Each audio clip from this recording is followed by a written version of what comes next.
सभी का स्वागत है हमारे YouTube channel study with Dharmveer PD class में।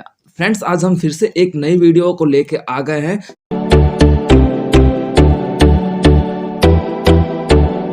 साइंस का ये थर्ड ईयर का जो कोड है BPSE 142 यानी कि वैश्वीकरण की दुनिया में भारत की विदेश नीति, इसका जो चैप्टर नंबर 5 है उसके जो मोस्ट इंपोर्टेंट क्वेश्चन के अकॉर्डिंग जो आज का हमारा सेशन रहेगा वो आपका देखा जाएगा। शीत युद्ध के दौरान भारत अमेरिका संबंध की प्रकृति क्या है, यानी कि जो शीत युद्ध था उस समय भारत अमेरिका की जो नीति व्यवस्था थी उन दोनों के बीच किस प्रकार से उनकी व्यवस्था थी, उनके मतलब बिहेवियर, उनका रवैया एक दूसरे के प्रति क्या था, उसके बारे में चर्चा करेंगे।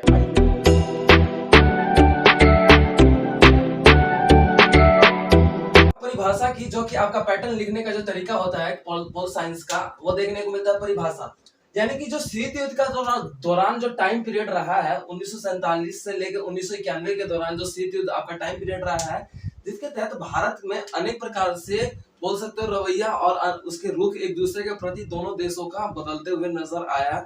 जिसके तहत हम ये देखते हैं कि जो शीत युद्ध रहा है उसमें आपका सोवियत संघ के विघटन के कारण, सोवियत संघ के विघटन से पहले या फिर अलग अलग परिस्थितियों में भारत ने किस प्रकार से भारत और अमेरिका का जो रवैया है एक दूसरे के प्रति कौन किस तरीके से रहा है, तो उसके परिभाषा की बात कर लेते हैं। तो शीत युद्ध के दौरान फ्रेंड्स आपको देखने को मिलता है कि अमेरिका और भारत का रवैया बिल्कुल ही एक बोल सकते हो कि मित्रता के रूप में भी बनते हुए नजर आया और एक बोल सकते हो शत्रुता के रूप में भी देखने को आया। पल भर में उनकी जो मित्रता, पल भर में उनकी शत्रुता की भावना कहीं ना कहीं देखने को मिलती है। जिसके तहत अब बात कर ली जाए, यानी कि भारत की जब बात कर ली जाए, तो भारत जैसे कि आपका भी देखा जाता है कि भारत एक लोकतांत्रिक देश है, लोकतांत्रिक देश है। लेकिन अब बात कर ली जाए भारत लोकतांत्रिक देश बना कैसे, उसके अंतर्गत आपका देखा जाता है अमेरिका आपका पहला ही लोकतांत्रिक देश है। तो उस स्थिति में भारत और अमेरिका का जो सिमिलरिटी है कि ये दोनों ही लोकतंत्र प्रधान देश है, यानी कि दोनों देशों में लोकतंत्रीय व्यवस्था पाई जाती है, जिसके कारण इन दोनों का रवैया एक दूसरे के प्रति सिमिलर होता है। अब बात कर लेते हैं शासन व्यवस्था की। तो भारत में जो शासन है, यानी कि भारत में जो शासन है 1947 के बाद देखने को मिलता है, भारत आजाद जब होता है तब। लेकिन आपका देखा जाता है अमेरिका इससे 150 साल पहले, यानी कि 150 साल पहले ही आपका शासन कर रहा था अमेरिका। लेकिन अब बात कर ली जाए आपके भारत के प्रशासनिक होने का, यानी कि इट मींस बोल सकते हो कि आपके बोल सकते हो कि प्राचीन होने का, तो भारत आपकी प्राचीनता में सर्वप्रथम है और आपका अमेरिका एक बोल सकते हो आधुनिक राज्य, आधुनिक गणराज्य का विकास के रूप में देखा जाता है। तो इन कुछ बातों से हम देख सकते हैं इन दोनों की सिमिलरिटी फ्रेंड्स, जिसके तहत आपके देखा जाता है कि अमेरिका में भी लोकतांत्रिक व्यवस्था पाई जाती है और भारत में भी लोकतांत्रिक व्यवस्था पाई जाती है। और इन दोनों देशों में जो शासन व्यवस्था था पूर्ण रूप से आपके इस समय काल की अवधि के रूप में देखा जाता है। जिसके तहत हम बात कर लेते हैं दोनों देशों के व्यवहार की, तो उसके तहत अलग अलग चरणों में इन दोनों देशों का व्यवहार बदलते हुए नजर आया है। जिसके तहत आपकी हमें यह भी देखने को मिलता है कि 1947 में जिस प्रकार से भारत आजाद हुआ था, तो उसके बाद आपका लोकतंत्रीय व्यवस्था को भारत के द्वारा अपनाया गया। तो भारत और अमेरिका का ये एक रुख एक दूसरे के प्रति एक समान पाया जाता है। क्यों? क्योंकि ये भी मान लो कि ये ए को अपना रखा है और इसने बी को अपना रखा है, तो अमेरिका ने बी को अपना, तो भाई अब यहाँ पे भी ये शासन व्यवस्था यानी कि इंडिया में भी लाया गया, यानी कि लोकतंत्र को अपनाया गया। तो इन दोनों का रुझाव इस तरीके से हम सिमिलर बोल सकते हैं। अब उसके बाद आपके चरणों की बात कर ली जाए, अब इसके तहत आपका देखने को मिलता है कि शीत युद्ध के दौरान जैसे गुट निरपेक्षता की नीति को अपनाया गया था, यानी गुट निरपेक्षता की नीति भारत के द्वारा अपनाई गई थी। उस स्थिति में आपका देखने को मिलता है कि भारत के द्वारा अलग अलग देशों ने भी गुट निरपेक्षता की नीति को अपनाया। जैसे कि आपको देखा जाता है कि आपका यूगोस्लाविया, इंडोनेशिया, मिस्र जैसे देशों ने भी आपकी गुट निरपेक्षता की नीति को अपनाया और उसे आगे बढ़ाया। अब बात कर लेते हैं फ्रेंड्स इनके ये जो है भारत और अमेरिका के संबंधों के बीच जो रवैया रहा है वो चरणों में डिवाइड करके अंतर्गत हम समझ सकते हैं।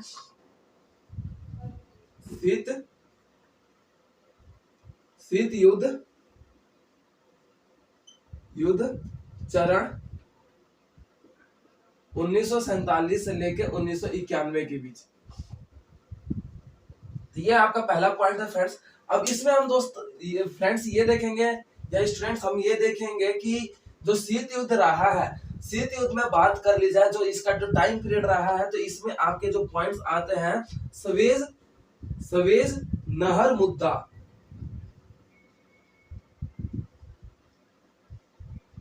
स्वेज नहर मुद्दा, ये आपका इसमें पहले पॉइंट्स आ जाता है, जो कि 1956 में ये स्वेज नहर का निर्माण किया गया था, जो कि आपके पोर्ट शहीद और आपके स्वेज शहर को मिलाने के लिए किया गया था। फ्रेंड्स ये इसकी जो लंबाई आपको देखी जाती है 7000 किलोमीटर है, जो कि दो शहरों को जोड़ने के लिए बनाया गया था। तो अमेरिका भी इस स्वेज नहर को बनाने के लिए बोल सकते हो कि आगे बढ़ रखा था, और भारत भी इस स्वेज नहर को बनाना चाहता था। क्यों? क्योंकि इससे हमारे समुद्री व्यापार करने में देशों को बहुत आसानी हो सकती थी, आसानी हो गई। और जो आपका देखा जाता है ये 15,000 किलोमीटर पाया जाता था, वो घटकर 7,000 किलोमीटर की व्यवस्था में आ गया था। इसीलिए अमेरिका ने इस स्वेज नहर को बनाने के लिए अपनी मंजूरी या फिर एक सहमति व्यवस्था अपनाया, और भारत ने भी इस स्वेज नहर के प्रति अपनी सहमति व्यवस्था को अपनाया। तो इन कारणों से हम दोनों के बीच रवैयों का अभी मित्रता के रूप में हम देख रहे हैं फ्रेंड्स। अब उसके बाद बात कर ली जाए 1959 में जो देखा जाता है कि आपके प्रधानमंत्री यानी कि राष्ट्रपति आते हैं, अमेरिका के राष्ट्रपति आते हैं भारत में आपका शांति व्यवस्था को बनाए रखने के लिए, आतंकीय व्यवस्था को पे चर्चा करने के लिए। तो उस समय अमेरिका के जो राष्ट्रपति आते हैं तो पूर्ण रूप से उनका जो भव्य स्वागत होता है, उनका आदर सम्मान के रूप में स्वागत होता है। तो ये भी एक कारण था जो कि अमेरिका के प्रति आपका देखा जाता है मित्र जैसी भावना देखी जाती है। अब उसके बाद आपका थर्ड पॉइंट आता है 1962 में, यानी कि 1962 में जो आपका देखने को मिलता है चीन और भारत की जो युद्ध या आक्रमण व्यवस्था हुआ या फिर आंदोलन हुआ, तो उस स्थिति में अमेरिका भारत पर सपोर्ट करता है। उसे बोल सकते हो ब्राजील के सांसद भारत पे भी सपोर्ट कर रहा था। उस स्थिति के अंतर्गत अमेरिका ये देखने को मिलता है कि एक मित्र की तरह आपकी व्यवस्था यहाँ पर अपनाया हुआ था, और चीन के साथ चीन का विवाद करते हुए भारत को अमेरिका सपोर्ट कर रहा था। ठीक है। अब उसके बाद आपका घटना घटित होता है फ्रेंड्स, यानी कि आपकी जो घटना घटित होता है 1966 से लेकर 1967 तक जो एक व्यवस्था अपनाई गई थी, जिस समय यानी कि यहाँ पर भारत का बोल सकते हो सूखा पड़ने के कारण, लोगों की भूख के कारण, यानी कि सूखा पड़ने के कारण अनाजों की बोल सकते हो सही फसलें उगाई नहीं ना जा सकी। अब उस स्थिति में आपकी देखी जाती है कि यहाँ पे सूखा पड़ गया और भूखमरी जैसी व्यवस्था आई। तो उस समय अमेरिका के द्वारा आपका देखा जाता है कि इस व्यवस्था को 1973 में बोल सकते हो पीएल के नाम से आपका देखा जाता है 480 जो कैरेट का जो गेहूं होता है आपका देखने को मिलता है। गेहूं की जो व्यवस्था है भारत को इसने 1973 में पूरा किया, और ये एक जो ऋण के रूप में था। आपको देखा जाता है कि ये ऋण $2 बिलियन के अंतर्गत देखा जाता है कि उसने भारत को $2 बिलियन इतना उसने गेहूं प्रदान किया। अब उसके तहत ये एक बोल सकते हो कि मुसीबत के रूप में मदद करते हुए उसने इस ऋण को माफ कर दिया। $2 बिलियन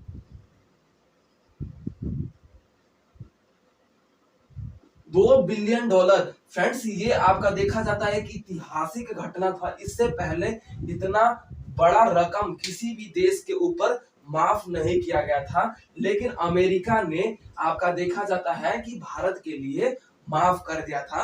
तो ये सारी बातें हैं जिनके तहत हम ये कह सकते हैं कि शीत युद्ध के दौरान अमेरिका का जो रवैया रहा है भारत के प्रति एक मित्रता के रूप में भी रहा है।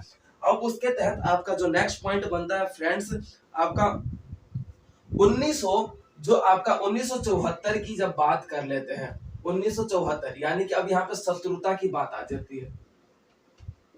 अब यहाँ पे क्या होता है, 1974 में हमारा पोखरण सम्मेलन होता है, जो कि आपके परमाणु हथियारों का एक बोल सकते हो कि सफल टेस्ट करने के लिए, कि परमाणु मुक्त भारत को करने के लिए टेस्ट हुआ, जो कि पोखरण में हुआ। और इस टेस्ट के खिलाफ भारत के प्रति अमेरिका का रवैया यहीं से बदलते हुए नजर आता है। अब उस स्थिति में आपको देखने को मिलता है कि भारत का क्या है कि अपना जो परमाणु हथियार का जो परीक्षण है उसे रोकने के लिए अमेरिका क्या करता है, हस्ताक्षर पत्र को जारी करता है कि सभी देश अपने हथियारों पर नियंत्रण करेंगे। नियंत्रण करने के साथ साथ हमारे देश में, हमारे विश्व स्तर पर शांति स्थापित होगी। तो अमेरिका की ये एक चालाकी थी जिसके तहत भारत को परमाणु हथियारों का जो परीक्षण है वो सफल ना होने के लिए ये किया गया था।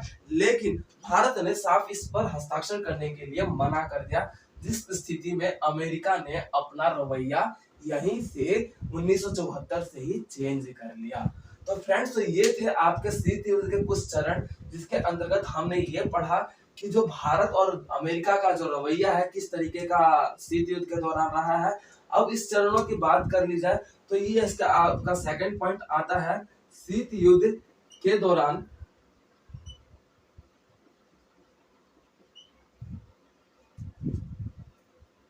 शीत युद्ध के दौरान की बात कर लेते हैं। तो इसमें जो आपकी जो ये घटना घटित हुआ, यानी कि जो आपका पोखरण सम्मेलन हुआ, उसके तहत आपने को देखने को मिला कि शीत युद्ध के दौरान जैसे कि गुट निरपेक्षता की नीति को अपनाया गया था, यानी कि भारत के द्वारा गुट निरपेक्षता की नीति को अपनाया गया था, भारत ने इसे अपनाया था। तो अमेरिका के प्रति ये बात पहले ही खलक रही थी कि अमेरिका क्या है, अमेरिका को ये बात पहले से ही चुभी थी कि हम मेरे देश मेरे मतलब मुझे सपोर्ट ना करके इसमें अपनी अलग रणनीति को अपनाया। तो उस स्थिति में आपका क्या है कि अमेरिका धीरे धीरे इसका विरोधी के रूप में ये अपने आप को यहाँ से और ज्यादा लेने लगता है। ये बात अमेरिका को पहले ही खलक रही थी, गुट निरपेक्षता की नीति उसने अपने आप में अलग कर लिया, लेकिन फिर भी वो मित्रता के रूप में आगे बढ़ रहा था। लेकिन जब पोखरण सम्मेलन हुआ, पोखरण जो व्यवस्था अपनाया गया, उसके तहत अमेरिका ने पूर्ण रूप से आपकी रवैया उसने चेंज कर लिया। अब उसके तहत आपने को देखने को मिलता है कि शीत युद्ध के बाद, यानी कि शीत युद्ध के दौरान और शीत युद्ध के जो ये काल रहा है, इसके दौरान अलग अलग परिस्थितियों में कहीं ना कहीं वाद विवाद दोनों देशों के बीच देखने को मिला। और जैसे कि आपको देखने को मिलता है कि पाकिस्तान के कारण, यानी कि पाकिस्तान आपको ही पता है, जैसे कि आपका देखा जाता है कि पाकिस्तान के कारण वो हमारी घटना घटित होती है जम्मू कश्मीर की, जो कि आपने हम ये देखते हैं कि किस प्रकार संयुक्त राष्ट्र अमेरिका के द्वारा उस पर हमारे व्यवस्था पर ऐसे बोल दिया जाता है कि जो सैनिक व्यवस्था जम्मू कश्मीर में जिस क्षेत्र में रह चुकी है उस क्षेत्र का निवासी वो वहां का उसका अधिकार उस पर हो गया। तो वो रवैया कहीं ना कहीं पोखरण सम्मेलन के कारण ही हुआ। और उसके तहत ये भी देखने को मिला, विश्व सुरक्षा समिति के जो परिषद था उस पर पूर्ण रूप से अमेरिका का आधिपत्य होने के कारण अमेरिका ने कभी भी भारत का अब समर्थन देने में कहीं ना कहीं अपने आप को पीछे हटाता गया, और भारत ने अपने आप में विकसित होने का जो प्रण ले रखा था वो स्वयं आगे बढ़ता जा रहा था। अब इसके तहत आपको देखने को मिलता है कि परमाणु व्यवस्था को रोकने के लिए, परमाणु व्यवस्था को या फिर परमाणु परीक्षण को रोकने के लिए अमेरिका के द्वारा अलग अलग कदम, अलग अलग कूटनीति को अपनाते हुए नजर आया। और इसी व्यवस्था के तहत आपका देखा जाता है अमेरिका धीरे धीरे अपने रवैया को चेंज करते हुए नजर आ रहा था। और 1995 में एक घटना घटित होता है, जो कि पूर्ण रूप से देखा जाता है कि अमेरिका आपका सुपर कंप्यूटर अपने देश में ला रखा था, लेकिन उस स्थिति में भारत को उसने सुपर कंप्यूटर व्यवस्था में इन्वॉल्व करने से या फिर भारत को सुपर कंप्यूटर व्यवस्था को देने से साफ इनकार कर दिया। अब इसके कारण यहाँ पे हम देखते हैं कि धीरे धीरे भारत और आपका अमेरिका है उन दोनों का रवैया शत्रुता के रूप में देखने को मिलता है, और भारत अपनी अर्थव्यवस्था को प्राथमिक और द्वितीय क्रिया से धीरे धीरे आगे बढ़ाने लगा था। तो ये था फ्रेंड्स, जिसमें हमने ये देखा कि कौन सी घटना के कारण अपने दोनों रवैये को भारत ने देखा और अमेरिका एक दूसरे के प्रति दिखा रहा था, शत्रुता और आपका मित्रता दोनों रूपों में देखा। तो ये आपके शीत युद्ध के दौरान की एक जो घटना घटी थी। आई होप फ्रेंड्स कि आप सभी को ये टॉपिक क्लियर हो चुका होगा। ओके फ्रेंड्स, मिलते हैं अपने नेक्स्ट वीडियो में। Thank you so much.